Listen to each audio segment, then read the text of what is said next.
दोस्तों, बुद्ध केवल करुणा का उपदेश देकर ही नहीं बैठ गए। करुणा का अर्थ मानव मात्र से प्रेम करना है। बुद्ध ने इससे भी आगे मैत्री की शिक्षा दी। मैत्री का अर्थ है सभी प्राणियों से प्रेम करना।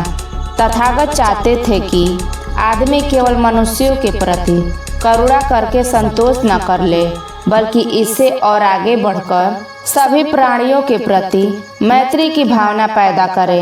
भगवान बुद्ध ने अपने एक वचन में यह बात उस समय ठीक प्रकार से स्पष्ट कर दी जब वे श्रावस्ती में विहार कर रहे थे। मैत्री के बारे में बतलाते हुए तथागत बुद्ध ने भिक्षुओं से कहा, मान लो एक आदमी पृथ्वी खोदने के लिए आता है, तो क्या पृथ्वी उसका विरोध करती है?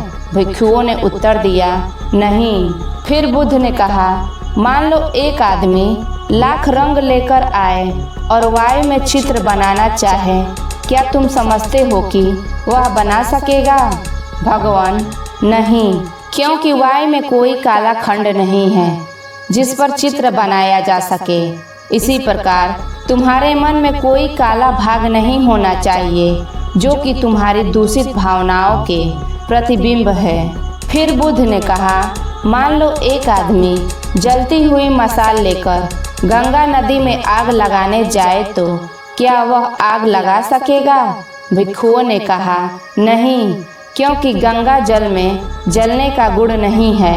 अपना प्रवचन समाप्त करते हुए तथागत ने कहा, भिक्षुओं, जैसे पृथ्वी आघात अनुभव नहीं करती और विरोध नहीं करती, जिस प्रकार हवा में किसी प्रकार की प्रतिक्रिया नहीं होती, जिस प्रकार गंगा नदी का जल अग्नि से आबाधित रहकर बहता रहता है, उसी प्रकार यदि तुम्हारा कोई अपमान भी कर दे, यदि तुम्हारे साथ कोई अन्याय भी करे, तो भी तुम अपने विरोधियों के प्रति मैत्री की भावना बनाए रखो। मैत्री की धारा प्रवाहित और सदा प्रवाहित ही रहनी चाहिए। तुम्हारा यह पवित्र कर्तव्य रहे कि तुम्हारा मन पृथ्वी की तरह दृढ़ हो, वायु की तरह स्वच्छ हो और गंगा नदी की तरह गंभीर हो।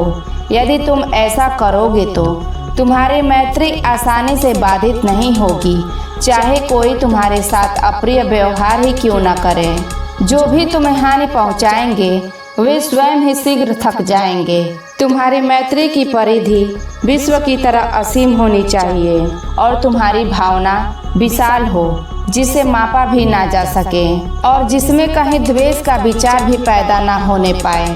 मेरे धर्म के अनुसार करुणा का अभ्यास ही पर्याप्त नहीं है, मैत्री का अभ्यास किया जाना भी आवश्यक है।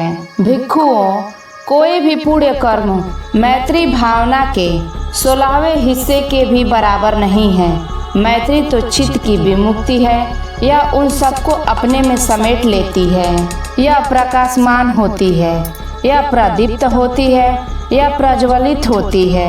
और भिक्षुओं, उसी प्रकार जैसे वर्षा ऋतु की समाप्ति पर बादल रहित साफ आकाश में उदय होने वाला सूर्य समस्त अंधकार को दूर कर देता है, वह प्रकाशित होता है, प्रदीप्त होता है तथा प्रज्वलित होता है।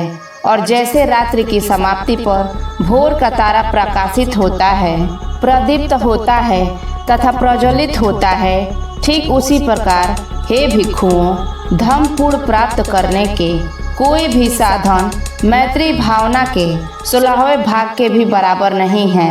मैत्री भावना तो चित्त की विमुक्ति है। यह उन सबको अपने में समेट लेती है। यह प्रकाशमान होती है, यह प्रदीप्त होती है, यह प्रज्वलित होती है। दोस्तों, यह कहानी आपको कैसी लगी कमेंट में ज़रूर बताएं। तब तक के लिए अपने परिवार का ख्याल रखिए। मिलते हैं अगले वीडियो में। नमो बुद्धाय।